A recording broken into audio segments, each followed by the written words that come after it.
अस्सलाम वालेकुम, मेरा नाम कलीम उल्लाह और आप देख रहे हैं कलीम उल्लाह ऑफिशियल। नाजरीन, पाकिस्तान में मुख्तलिफ सियासी जमातें हैं और उनके मुख्तलिफ सियासी वर्कर्स हैं। हर पार्टी का वर्कर अपने सियासी लीडर से मोहब्बत करता है। पाकिस्तान मुस्लिम लीग नून का वर्कर जो है वो मियां मोहम्मद नवाज शरीफ से मोहब्बत करेगा,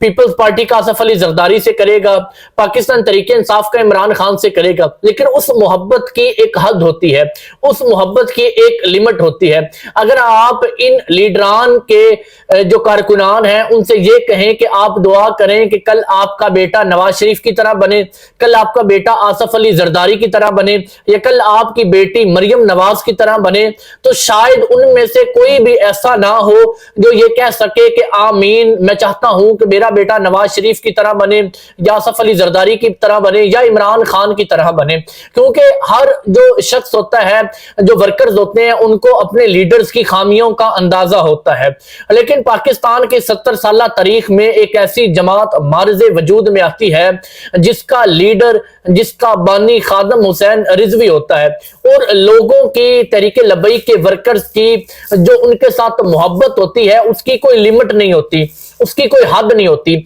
हमने देखा पाकिस्तान में कि लोग खादम हुसैन रिजवी के एक इशारे पर अपनी जानें दे देते हैं। 2017 का फैजाबाद का धरना था, जब हर तरफ से जो है वो मजालिम ढाए गए, हर तरफ से फोर्सेस ने ग्रैंड ऑपरेशन किए, लेकिन हमने देखा कि उस खादिम हुसैन रिजवी के चाहने वाले सिर्फ 10 से 12 हजार की तादाद में थे 2017 में। लेकिन वो खादिम हुसैन रिजवी की बात पर और खादिम हुसैन रिजवी का साथ इस बुनियाद पर देते हैं कि हम जो है वो इस्लाम का साथ दे रहे हैं। खादिम हुसैन रिजवी बात वो करता है जो इस्लामी तकाजों के ऐन मुताबिक हो। यही वजह है कि 2017 में वो 15,000 अफराद ने हुकूमत को घुटने टिकवाए और अपने मुतालबात माने। इसी तरह तहरीके लबैक का वर्कर जो है वो अपने लीडर के साथ बेपनाह मोहब्बत करता है, और कभी भी हम अपने जो तहरीके लबैक के कारकुनान हैं उनको मायूस होता नहीं देखा कि वो अपने लीडर खादिम हुसैन रिजवी हो या वो साद हुसैन रिजवी हो, इनसे मायूस हुए हों। और इसकी मिसाल हमें मिलती है कि इन लोगों के कारकुनान जो थे उनको जेलों में बंद किया गया,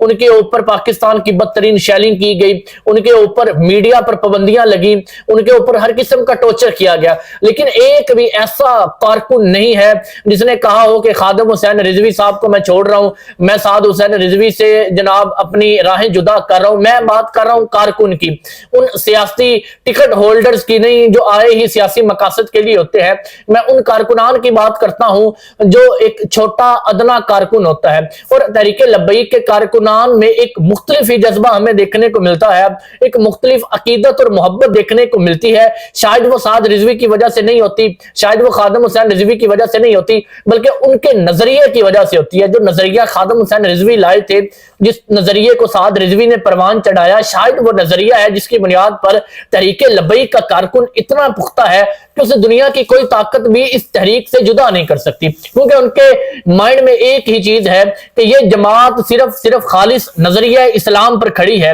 इस जमात का मकसद सिर्फ पाकिस्तान में निजाम मुस्तफा का क्याम है। शायद इस जमात का मकसद सिर्फ शरीयत को नाफिज करना है। यही वजह है कि हर कारकुन जो है वो अपनी जान का नजराना पेश करते हुए भी झिझकता नहीं है और तहरीके लबैक से बेपनाह मोहब्बत करता है। इसी तरह हमें कई मिसालें मिलती हैं, और गुज़श्ता रोज भी हमें एक ऐसी ही मिसाल मिली कि एक नौजवान जो तहरीके लबैक का कारकुन, जिसको तहरीके लबैक के कारकुन होने की बुनियाद पर जो है वो 2 माह कबल गिरफ्तार किया जाता है। और इन 2 माह में आपको पता है कि हमारे पुलिस थानों में और हमारी अदालतों के बाद जब जेलों में बंदा जाता है तो उनके साथ क्या सलूक होता है। उनके ऊपर जुल्म भी ढाया गया होगा, उस नौजवान को मारा भी गया होगा, उस नौजवान को पता नहीं क्या क्या कहा गया होगा, लेकिन उस नौजवान की इस्तकामत ने दुनिया को हैरान कर दिया। उसका एक खत मंजर आम पर आया है जो उसने अपनी वालदा को लिखा। ये नौजवान जो है, इसकी तकरीबन बताई जा रही है तकरीबन 20 साल का ये नौजवान है, और इन्होंने अपनी वालदा को एक खत लिखा जो मंजर आम पर आया। और इस खत में उन्होंने लिखा कि मेरी प्यारी वालिदा मोहतरमा, मुझे उम्मीद है कि आप खैरियत से होंगे, मैं भी खैरियत में हूं और यहाँ जेल में सब कुछ ठीक है। इंशाल्लाह बहुत जल्द जमानत हो जाएगी। हम अल्लाह और उसके रसूल के नाम पर जेल काट रहे हैं। इस पर आपको फख्र होना चाहिए और इस पर आपको जो है वो सर उठाकर चलना चाहिए कि आपका जो बेटा है वो इस वजह से जेल काट रहा है कि वो निजाम मुस्तफा और अल्लाह और उसके रसूल के लिए जेल काट کاٹ رہا ہے اور ظالم اپنے انجام کو پہنچے گا. مطلب کہ ہمیں یہ چیز نہیں دیکھنے کو ملی کہ وہ لڑکا جو ہے وہ رو کر گڑ گڑا کر اپنی ماں سے دعائیاں کر رہا ہو کہ ہم مجھے یہاں سے نکالو, مجھ پر ظلم ہو رہا ہے, یا وہ فریاد کر رہا ہو مجھے یہاں سے نکالو, یا وہ کہہ رہا ہے میں دوبارہ کوئی سیاسی کام نہیں کروں گا مجھے یہاں سے نکالیں. بلکہ اس شخص کی جو خط لکھا گیا اس کی والدہ میں, اس میں پھر ایک استقامت کا مظاہرہ کیا جا رہا ہے کہ ہم اللہ اور اس کے رسول کی ذات کے لیے یہاں پر جیل میں موجود ہیں, آپ فخر کے ساتھ رہیے گا اور ہم یہاں پر ٹھیک ہیں اور انشاءاللہ جلد ضمانت ہوگی اور ظالم اپنے انجام کو پہنچے گا. تو یہ ایک بہت بڑی بات ہے کہ ایک 20 سالہ نوجوان جو ہے چھوٹی سی عمر میں وہ قید بامشقت اور پابند سلاسل جیسی سختیاں جھیل رہا ہے, اس کے باوجود اپنی والدہ کو اس طرح کا خط لکھنا یہ تحریک لبیک کی ایک بہت بڑی کامیابی ہے. اور یہ ایک نہیں, تحریک لبیک کا کوئی کارکن بھی آپ کو مایوس نظر نہیں آئے گا. ہم نے دیکھا کہ گزشتہ کئی دنوں میں جب افراد کو لایا جاتا تھا, عدالتوں میں پیش کیا جاتا تھا, تو وہ عدالتوں میں آتے ہوئے بھی نعرے لگاتے تھے تاجدار ختم نبوت کے, جاتے ہوئے بھی تاجدار ختم نبوت کے نعرے لگاتے تھے, اور ان کے چہرے پر ایک عجیب سی مسکراہٹ اور ایک عجیب سا اطمینان تھا جو شاید باہر بیٹھے ہوئے لوگوں کے دلوں میں بھی وہ اطمینان نہ ہو. وہ ہتھ کڑیاں لگائے ہوئے لوگوں کے چہروں پر وہ اطمینان تھا. ہم نے علامہ سعد رضوی کو 2021-22 میں دیکھا تھا کہ جب 3 ماہ بعد ان کو جیل سے نکال کر عدالت میں پیش کیا تھا اور 3500 سے 4000 افراد پولیس اہلکاروں کے درمیان جب ان کو لایا گیا تو ان کا مسکراتا ہوا چہرہ یہ چیز اس بات کی گواہی دے رہا تھا کہ وہ صحیح مقصد کے لیے, صحیح نظریے کے لیے باہر نکلے ہیں اور یہ سب شریعت محمدی کو نافذ کرنے کے لیے اس جماعت کے اوپر جو مشکلات ہیں وہ برداشت کر رہے ہیں. تو ایک عجیب قسم کا جو تحریک لبیک کے کارکنان میں اطمینان ہوتا ہے, شاید یہی ان کی سب سے بڑی پاور ہے, شاید یہی وجہ ہے کہ آج بھی تحریک لبیک جو ہے وہ قائم ہے.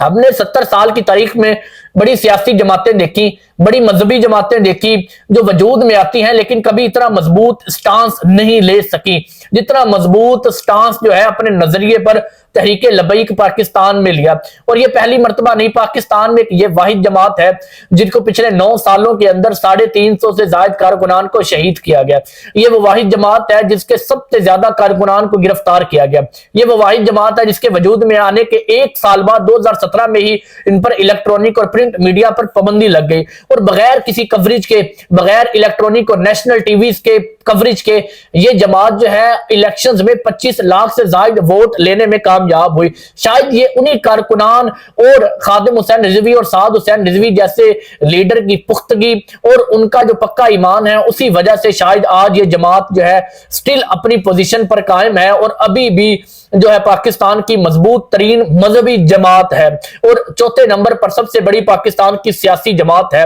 آپ اندازہ لگائیں پاکستان میں تقریباً 30 سے زائد پارٹیز ہیں, زائد پولیٹیکل پارٹیز ہیں, اور ہر پولیٹیکل پارٹی کو کوریج دی جاتی ہے اور اس پولیٹیکل پارٹی کو کوریج نہیں دی گی, اور کوریج کے بنا تحریک لبیک پاکستان کی چوتھی سب سے بڑی سیاسی جماعت ہے. مطلب جن پارٹیز کو 30-40 سال ہو گئے وہ بھی ان سے پیچھے چلی گئی اور یہ پاکستان کی چوتھی سب سے مقبول ترین جماعت بھی ہے. تو آپ یہی ان کے جو ورکرز ہیں, ان کی جو محبت ہے ان کے لیڈرز کے ساتھ, جو ان کی عقیدت ہے, جو ان کی وابستگی ہے, شاید وہی وجہ ہے کہ اس جماعت کو اتنا زیادہ اوپر لے کر جاتی ہے اور ابھی تک یہ لوگ قائم ہیں.